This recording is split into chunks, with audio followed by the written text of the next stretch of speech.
하나님 아버지 감사합니다. 오늘도 주님 앞에 나아가길 소망하는 주님의 귀한 자녀들을 기억하여 주시옵소서. 뿐만 아니라 오늘 야곱과 에서와 같이 한 부모에서 자라나왔고 태어난 자들이었지만 결국 한 인생은 주님을 따라갔고 한 인생은 무지함을 따라가고 있는 어떤 그러한 모습을 보게 되는 것 같습니다. 그러나 우리는 그러한 자들과 다르게 오로지 하나님만을 바라보고 하나님만을 의지하는 오늘 하루가 되게 하여 주시옵소서. 감사합니다. 예수님의 이름으로 기도드렸습니다. 아멘. 오늘 함께 보실 말씀은 창세기 28장 1절에서 9절까지의 말씀입니다. 이삭이 야곱을 불러 그에게 축복하고 또 부탁하여 가로되 너는 가나안 사람의 딸들 중에서 아내를 취하지 말고 일어나 밧단 아람으로 가서 너의 외조부 부두엘 집에 이르러 거기서 너의 외삼촌 라반의 딸 중에서 아내를 취하라. 전능하신 하나님이 내게 복을 주어 너로 생육하고 번성케 하사 너로 여러 민족을 이루게 하시고 아브라함에게 허락하신 복을 내게 주시되 너와 함께 내 자손에게 주사 너로 하나님이 아브라함에게 주신 땅 곧 너의 우거하는 땅을 유업으로 받게 하시기를 원하노라. 이에 이삭이 야곱을 보내었더니 밧단 아람으로 가서 라반에게 이르렀으니 라반은 아람 사람 부드엘의 아들이요 야곱과 에서의 어미 리브가의 오라비더라. 에서가 본즉 이삭이 야곱에게 축복하고 그를 밧단 아람으로 보내어 거기서 아내를 취하게 하였고 또 그에게 축복하고 명하기를 너는 가나안 사람의 딸들 중에서 아내를 취하지 말라 하였고 또 야곱이 부모의 명을 쫓아 밧단 아람으로 갔으며 에서가 또 본즉 가나안 사람의 딸들이 그 아비 이삭을 기쁘게 못하는지라. 이에 에서가 이스마엘에게 가서 그 본처들 외에 아브라함의 아들 이스마엘의 딸이요 느부요스의 누이인 마할렛을 아내로 취하였더라. 아멘. 오늘 이제 본문은 야곱이 비록 속임수였지만 어쨌든 그 축복을 가로챈 후에 이삭으로부터 이제 그 축복을 받고 나서 그 이후에 이제 이 가족 안에 갈등이 찾아오게 되는 것을 다시 한번 보게 되는데요. 이제 야곱 본인에게 이제 심각한 위기가 찾아온 것을 이제 알게 된 것 같아요. 아버지 그러니까 야곱으로부터 받아야 할 이삭으로부터 받아야 할 이 자신의 축복을 동생인 야곱에게 이제 빼앗겼다고 이제 에서가 생각을 한 거죠. 그래서 그 에서가 야곱을 이제 죽일 계획을 세우는데요. 이곳을 본 이제 리브가 엄마가 이런 에서의 계획을 알고 이제 야곱을 보호하기 위해서 이제 하란 그러니까 친정으로 이제 보내게 되는 이 장면을 오늘 본문은 기록하고 있습니다. 제가 다시 한번 1절과 2절을 다시 한번 읽어볼게요. 이삭이 야곱을 불러 그에게 축복하고 또 부탁하여 이르되 너는 가나안 사람의 딸들 중에서 아내를 취하지 말고 일어나 밧단 아람으로 가서 너의 외조부 부두엘의 집에 이르러 거기서 너의 외삼촌 라반의 딸 중에서 아내를 취하라. 자, 이제 이삭이 야곱을 불러서 이제 축복을 해요. 그리고 또 부탁하면서 하는 말은 야곱 너는 가나안 여자를 아내로 취하지 말고 일어나서 밧단 아람으로 가서 라반의 딸 중에서 아내를 삼아라 이렇게 이제 말하는 겁니다. 이제 야곱은 이 리브가의 뜻에 따라서 이 형 에서의 보복을 피하기 위해서 이제 하란으로 이제 떠날 결심을 하죠. 이삭은 리브가가 야곱을 하란으로 보내서 아내를 맞이하도록 하려고 한다는 말을 듣고 또 이제 야곱을 불러서 축복하는 거예요. 그런데 잘 보세요. 1절에서 굉장히 재미있는 것은요. 이제 아버지인 이삭도 이제 야곱을 에서인지 모르고 축복을 한 게 아니라 이제 의식적으로 그 야곱을 축복했다는 거예요. 이걸 의지적으로 알고 에서가 아닌 야곱을 축복한다는 겁니다. 이전에 앞에 내용을 보면은 야곱이 에서인 척 했잖아요. 자신을 변장해서 아버지를 속여서 그 축복을 받았단 말이에요. 그런데 이제는 야곱이 야곱인 걸 알아요. 알고 이제 이삭이 축복을 했다는 거예요. 그래서 뭐라고 말하냐면 이렇게 말해요. 너는 가나안 여자를 아내로 삼지 말고 바단 아람으로 가서 라반의 딸 중에서 아내를 삼아라 이렇게 말합니다. 이게 이삭의 이제 축복의 내용의 한 첫 번째 나오는 거죠. 사실 이 1절의 말씀이 왜 이삭의 축복인지 이게 축복의 내용으로 맞는 건지 사실 생각하게 되는 것 같아요. 사실 고작 축복이라고 해봤자 너는 가나안의 여자를 아내로 삼지 말고 바단 아람으로 가서 라반 그러니까 외삼촌 딸들 중에서 그 여자 중에서 그 아내를 삼으라고 하는 게 사실 이게 무슨 축복인지 사실 먼저 조금 이상해요.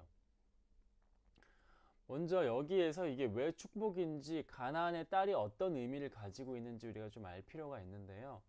그냥 이 말은 너는 그냥 뭐 저 땅 멀리 떠나서 미국인이랑 결혼을 해라. 뭐 아니면 다른 나라의 다른 여자의 지역에 있는 여자와 결혼을 해라. 이렇게 말하는 게 아니에요. 우선 이 가나안의 딸이라고 하는 것은요. 악과 거짓에 속한 애정을 가리켜서 말하는 의미를 가지고 있다고 합니다.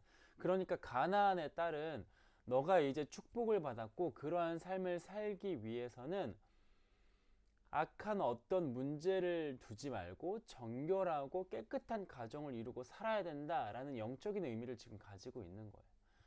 그러니까 첫 번째로 이렇게 말하는 거죠. 지금 자기의 자식 야곱에게 너는 이제 그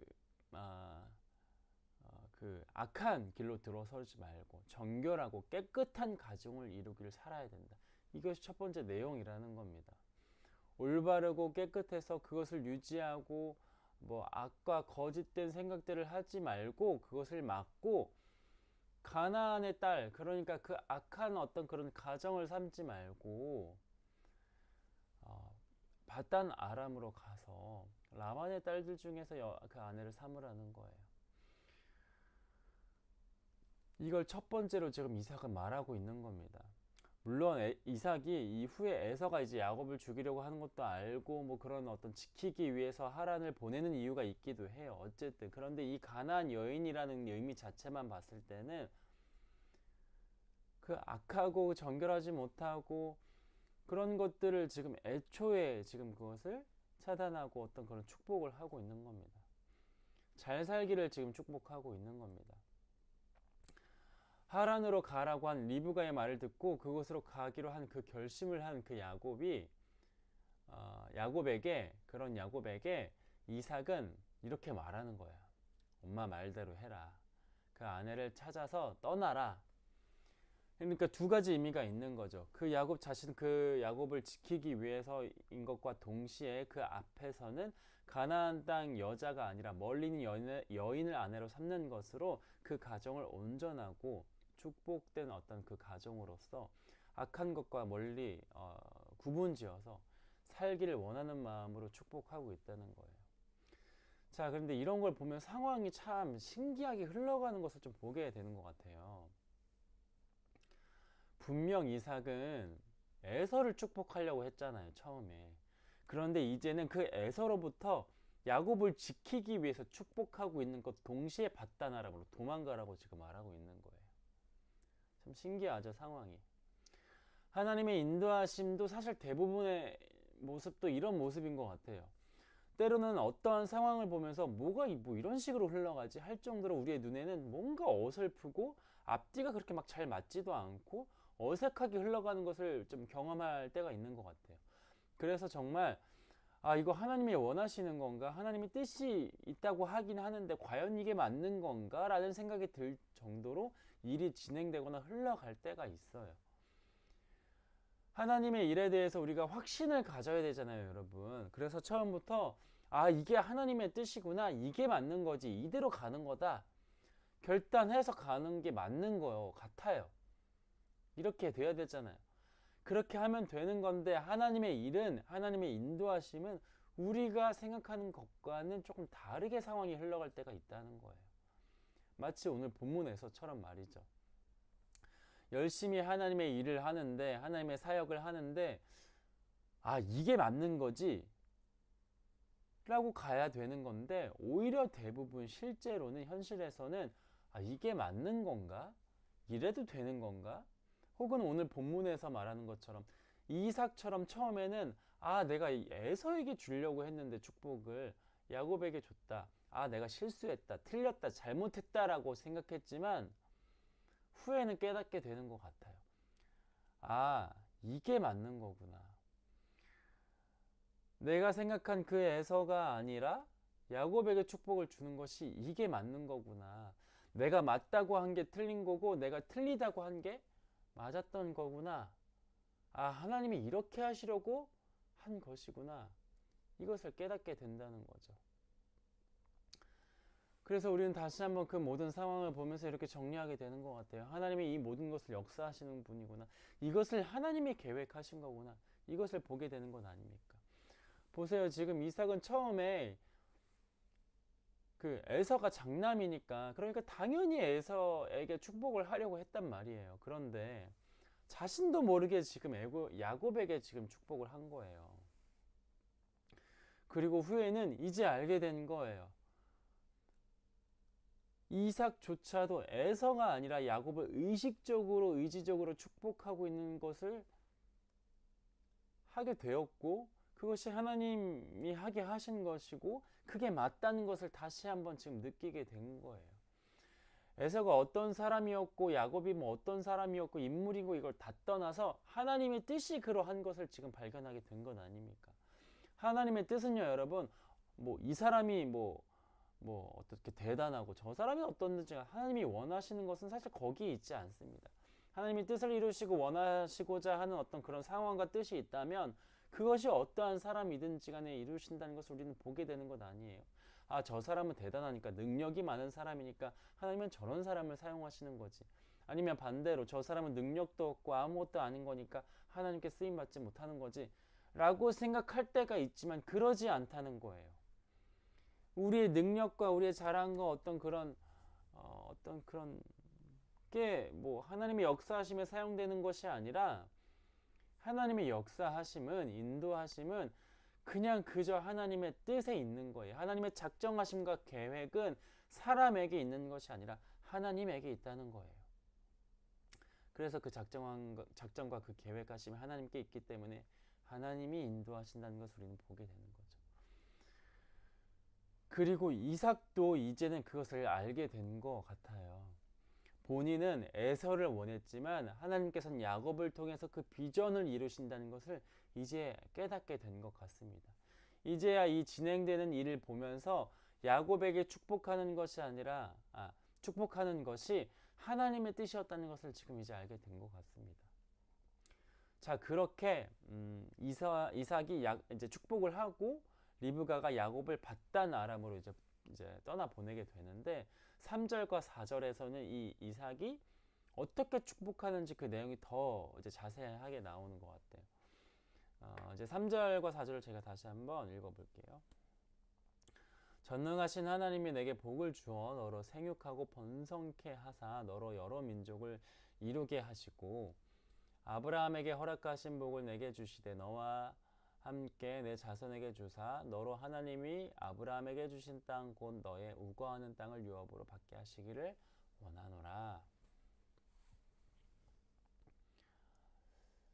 이제 축복의 내용을 보니까 이삭은 야곱이 하나님의 축복을 받기를 소원하고 있는 것을 이제 알 수 있게 돼요. 그러니까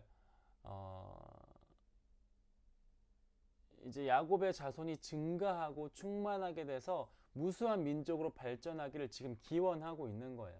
그러니까 즉 야곱이 많은 백성을 낳아서 한 무리를 이루게 될 것을 기원하고 있는 거죠. 사실 이제 이 방금 읽은 이 3, 4절을 사실 우리가 좀 익숙한 말씀 아니에요. 보면은 이 축복의 내용을 어디서 들었는지 생각해 보면 이제 하나님의 아브라함에게 하셨던 그 약속, 그 언약, 너로부터 많은 족속이 생겨서 그들이 한 민족을 이루겠다라고 말하는 그 하나님의 언약, 이것을 생각해 볼 수 있죠. 그러니까 이삭은 그 자신의 아버지 아브라함이 받았던 그 언약을 대대손손 다시 한번 지금 베푸는 거예요. 야곱에게. 3절과 4절의 내용을 이제 신학적으로 이제 많이 해석하고 많은 이야기가 있지만 이제 오늘 본문은 여기까지 이제 보도록 하고 다음 그 5절부터 내용을 다시 한번 보겠습니다. 5절을 보니까 이에 이삭이 야곱을 보내었더니 밧단 아람으로 가서 라반에게 이르렀더니 라반은 아람 사람 브두엘의 아들이요 야곱과 에서의 어미 리브가의 오라비더라. 에서가 본즉 이삭이 야곱에게 축복하고 그를 밧단 아람으로 보내어 거기서 아내를 취하게 하였고 또 그에게 축복하고 명하기를 너는 가나안 사람의 딸들 중에서 아내를 취하지 말라 하였고 또 야곱이 부모의 명을 쫓아 밧단 아람으로 갔으며 에서가 또 본즉 가나안 사람의 딸들이 그 아비 이삭을 기쁘게 못하는지라. 이에 에서가 이스마엘에게 가서 그 본처들 외에 아브라함의 아들 이스마엘의 딸이요 느부엿의 누인 마할렛을 아내로 취하였더라. 자, 그런데 여기 이제 재미있는 상황이 이제 하나 이제 벌어집니다. 5절부터 이제 9절의 내용을 보니까 어떤 사람의 이제 시각으로 이제 이 상황을 보여주고 있냐면, 어떤 인물의 시각으로 이제 보여주고 있냐면, 참 놀랍게도 다름 아닌 에서의 시각으로 이 상황을 지금 그려주고 있는 거예요. 에서가 본즉 이 말이 계속 반복하고 있죠. 그러니까 전적으로 이제 에서의 시각으로 이 모습들을 이제 그려지고 이제 그 중심이 5절부터 9절은 에서 중심으로 이제 이 말씀을 이제 보고 있는 건데 그 모습들이 어떠한가 이제 보니까 첫 번째로 이거예요. 이삭이 본즉 이삭이 야곱에게 축복하고 야곱을 밧단 아람으로 보낸 것을 이제 에서도 알게 되었고 그것을 본 거예요. 축복을 받고 그 땅에서 아내를 취해라 라고 말하는 그 아버지의 모습을 본 겁니다. 그리고 나서 야곱이 아버지와 어머니의 말을 듣고 그대로 순종하죠. 밧단 아람으로 이제 가게 됩니다. 자, 이러한 광경을 지금 에서가 본 거예요. 그러다 보니까 이제 에서가 어떤 생각을 하게 되었을까요? 아, 나의 모든 그 부모님의 사랑과 축복과 그 모든 관심을 다 빼앗겼구나. 처음에는 그 장자권만 빼앗겼다고 내가 속였다고 생각을 했는데 이제 보니까 사랑도 빼앗기고 관심도 이제 나에게 없구나. 이것을 지금 느꼈던 것 같아요. 그래서 이제 에서가 어떤 행동을 취하냐면요. 이스마엘을 찾아갑니다. 그러니까 아브라함의 또 다른 자식인 이스마엘을 찾아가서 이스마엘의 본초들 외에 아브라함의 손녀인 마할렛, 그러니까 느바요의 누나인 그 마할렛을 아내로 취했대요. 이제 에서는 이삭이 야곱을 보내기 전에 가나안 딸들 중에서 아내를 맞이하지 말라고 명한 것을 이제 곰곰이 생각해 보니까 그 앞에 에서가 이미 그 이제 삼았던 그 두 아내들이 생각이 난 것 같아요. 이 두 아내가 가나안 사람들이었잖아요. 그러니까 이걸 보면서 부모에게 큰 근심을 끼치고 있다는 것을 이제 에서가 이제 비로소 깨닫게 된 것 같아요. 사냥꾼으로서 들과 산으로 돌아다니며 영적인 가문의 신앙적 전통과 관습에 대해서 이제 별 관심을 하나도 가지지 않다가 이제 이 모습을 보니까 이제 깨닫게 된 거예요. 돌이켜 보니까 이방 아내들은 가나안의 우상 풍습과 불신앙을 이제 갖고 있거든요. 이래서 내가 이 축복을 받지 못한 건가? 부모님에게 근심을 가져다 주고 사랑을 내가 받지 못하는 것인 건가? 이렇게 생각했던 것 같아요. 자, 그래서 그 이스마엘의 손녀를 새로운 아내로 삼게 됩니다. 에서가. 그런데 이제 문제는 이거죠. 굉장히 이제 무지한 모습을 보게 되는 것 같아요. 느바옅, 그러니까 이 이스마엘의 손자 느바옅은 이스마엘의 손자가 아니라 이제 장자였어요. 그런데 그 후손들, 그러니까 이 느바옅은 이제 그 아라비아 이제 북쪽에서 약탈을 주로 하는 어떤 그런 어떤 그런 족속으로 이제 많이 추정을 합니다. 그런데 이제 에서는 그것도 알지 못하고 이제 늦게나마 자신이 이방 여인과 혼인한 것을 잘못하게 된 것을 이제 알게 되었고 이제 부모의 관심을 이제 좀 받아보려고 세 번째로 이제 아내를 이스마엘의 딸로 지금 맞이하는 거예요. 이제 그러니까 이 모습이 이제 얼마나 이제 무지한 것을 이제 보여줍니까? 정작 가나안의 그 여자를 아내로 삼은 것이 문제였나 보다. 그러니까 이스마엘의 그 자손을 내가 아내로 삼아야겠다 했는데 이스마엘은 어떤 존재입니까, 여러분? 하나님의 그 축복으로부터 그 철저하게 분리된 그런 계보 아닙니까? 그런데 그 계보의 여인을 지금 아내로 삼은 거예요. 반면에 야곱은 그 부모님의 말을 듣고 순종으로 나아간 거예요. 바단 아람으로. 오늘 본문을 통해서 우리가 한 가지 알 수 있는 것은 여러분, 복을 받은 자와 받지 못한 자의 모습이 너무나도 극명하게 다른 인생을 살고 있다는 것을 보게 되는 것 같아요. 물론 여기에서 말하는 복은 하나님을 가까이 하는 복, 하나님을 더 알게 되는 복, 하나님과 더 합한 인생을 살게 되는 것을 말하는 거죠. 그런데 그 복을 받은 야곱은 바단 아람으로 갔단 말이에요. 그 거리가 800km 정도라고 보는데 그 길에서 야곱이 만나잖아요. 결국엔 하나님을. 그 베델에서 돌베개 자고 하나님 천사를 만나서 약속을 얻잖아요. 그러나 이 예서는 그것이 너무나도 뭔지도 모르고 무지하여서 이스마엘의 자손을 아내로 삼게 된 거예요. 오늘 우리도 이렇게 복을 받은 자, 하나님을 얻은 자로서 살길 간절히 소망합니다. 그래서 영적으로 어리석어서 어떤 물질의 복만을 쫓고 이거를 어떤 관심을 얻고 사랑을 얻기 위해서 달려나가는 것이 아니라 하나님을 더욱 가까이 하고 하나님을 얻기 위하여서 하나님의 그 역사하심을 믿으며 신뢰하며 나아가는 그 길에 나아가는 그 복이 우리에게 있길 간절히 소망합니다. 그래서 어쩌면 목사님 자녀들을 향하여서 이렇게 많은 사람들이 이야기하잖아요. 목사님 자녀들은 복이다, 축복이다 말하잖아요. 맞죠. 그런데 우리가 때론 그게 사실 복으로 여겨지지 않을 때가 많이 있잖아요. 그런데 오늘 이 시점, 우리의 인생이 얼마나 많은 우여곡절을 이제 겪든지 간에 결국 우리가 하나님을 더 알게 되고 가까이 하게 되고 하나님께로 나아가는 그 길에 서 있는 것이라고 한다면 우리의 인생은 망하지 않았다는 거예요. 우리의 인생은 우울하거나 실패한 인생이 아니라는 거예요. 오히려 그것에 무지하여서 어떤 그런 우상의 자손, 그 가나안 땅의 아내를 삼은 그런 에사와 다르게 모든 것을 버리고 가지지 못하고 축복이라고 말은 했지만 어떤 야곱이 갈 때 그냥 지팡이 하나 들고 가요. 어떤 그런 돈이나 재물 어떤 것도 얻지 못해요. 그런데 그곳을 간 거예요. 우리의 삶이 이러한 삶이 되기를 소망합니다. 비록 내 손에 주어진 것은 아무것도 없지만 어떠한 것이 하나님을 기쁘게 하고 어떠한 길로 나아가는 것이 하나님을 더욱더 가까이 하는 것인지 이것을 알고 하나님을 얻기 위하여서 그 먼 곳을 떠나게 된 그 야곱과 같이 그 소명을 부여잡고 나아가는 저와 여러분들이 되기를 이 시간 간절히 소망합니다. 우리 이 시간 받은 말씀을 생각하며 우리 함께 기도하며 나아갑시다.